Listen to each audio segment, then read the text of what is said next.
يعطيكم ألف عافية، يا رب تكونوا بصحة وعافية انتوا وولادكم وأحبابكم. بتابع معكم بوصفة جديدة من وصفاتي إن شاء الله تنال إعجابكم.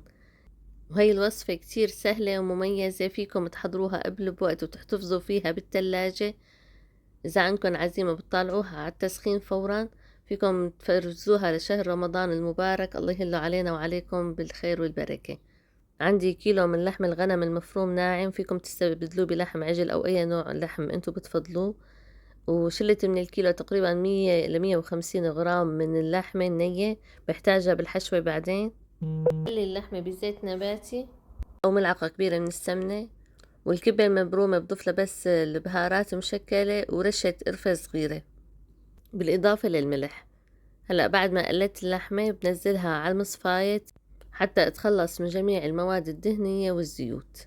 وضروري كتير اني صفي حشوة الكبة بجميع انواع الكباب واتخلص من الزيوت حتى ما تشقق الكبة معي. هاي الخطوة كتير مهمة. ومثل ما لاحظتوا هون انا ما ضفت بصل لحشوة الكبة المبرومة، وهيك اصولها بدون بصل. واذا بتحبوا تضيفوا ربع بصلة هي بترجع لكم. وبعد ما بردت الحشوة ضفت تقريبا 100 غرام لحمة نية هبرة. هي بتساعد انه تتماسك الحشوة مع بعض وتصمغ، ما بتقعد تفرط معكم. وضفت الجوز المفروم، والأساسي بالكبة المبرومة الفستق الحلبي المحمص، بحمصه بشوية زيت أو سمنة وبضيفه فوق الحشوة. وكمية المكسرات اختيارية. لتحضير عجينة الكبة عندي كيلو من البرغل الناعم، شربته بالمي وضفت له ملح وفلفل وبهار وبصلة صغيرة، ونصف كيلو من اللحم الهبرة، لحمة العجل الهبرة، هبرة يعني بدون دهنة وبدون عروق بتكون. ونزلته على الماكينة. مثل ما قلت لكم إذا الماكينة عينها واسعة نزلوه دورين، إذا عينها ناعمة نزلوها دور واحد. بعدين ببخل العجينة بالمي وبظبط ملحها وبدعكها منيح لتعطيني هذا القوام. إذا عملت لها هيك ما تشقق معي. شايفين كيف؟ وهي العجينة جاهزة. بجيب حشوة الكبة بفردها على طبق نايلون بهذا الشكل، بسويها بشكل اسطوانة، بحاول اضغط عليها حتى تتماسك منيح معي. هيك بلمها وبضغطها. انا ضفت اللحمة النية حتى تتماسك شوي الحشوة مع بعضها، فيكم تستبدلوها ببياض بيضتين. بحاول اخليها تاخد شكل اسطوانة. هلا بلفها بالنايلون وبسكرها من الاطراف وبدخلها التلاجة 10 دقايق. وهي الطريقة كتير بتساعدني اني اتحكم بالعجينة وقت بلف الكبة اثناء الحشي. هلا اخذت جزء من العجينة، فردته على طبق نايلون، مسحت طبق النايلون بمي، بعدين فردت العجينة وبطبق نايلون تاني فوق العجينة. لازم دائما بالايد بالمي اثناء الشغل بالكبة كرمال ما تشقق الكبة معي. بفردها بالشوبك بشكل مستطيل قدر الامكان. واذا مو متوفر الشوبك فيكم ترقوها بايدكم مثل العجينة العادية. وهذا النوع من الكبة ما بيحتاج وقت كتير بالتحضير. وهلا بعد ما رقيتها وصارت جاهزة،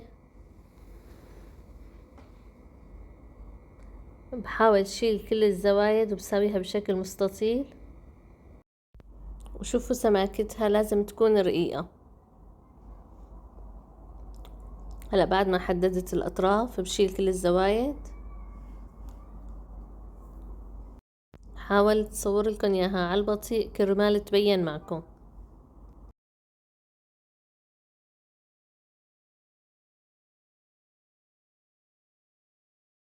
وبعدين بجيب رول اللحمة اللي حطيته بالتلاجة، بحطه على العجينة بهذا الشكل، وباخد العجينة مع النايلون اللي مديته عليها وبلش اضغط على اللحمة وابرمها بهذا الشكل.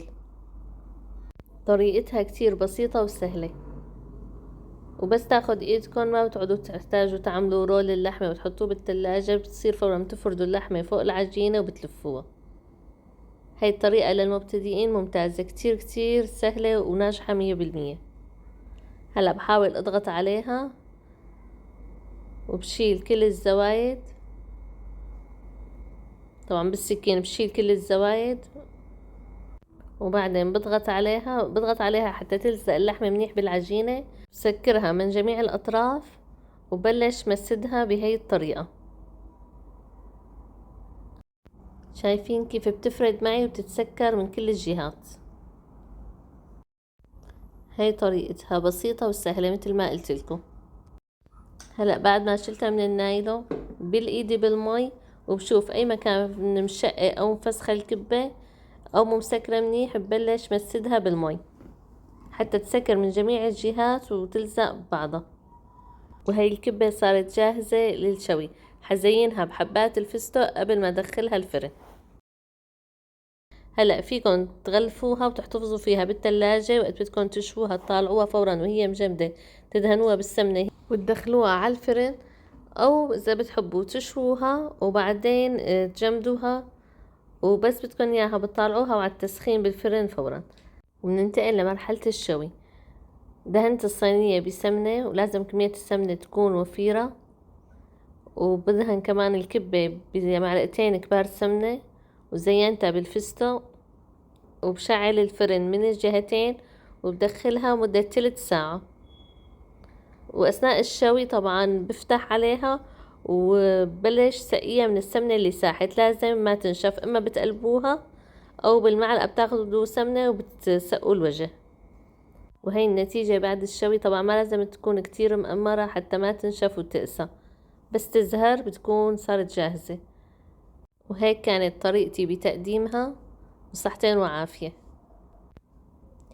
إذا عجبتكم الوصفة لا تنسوني من اللايك والاشتراك وتفعيل زر الجرس.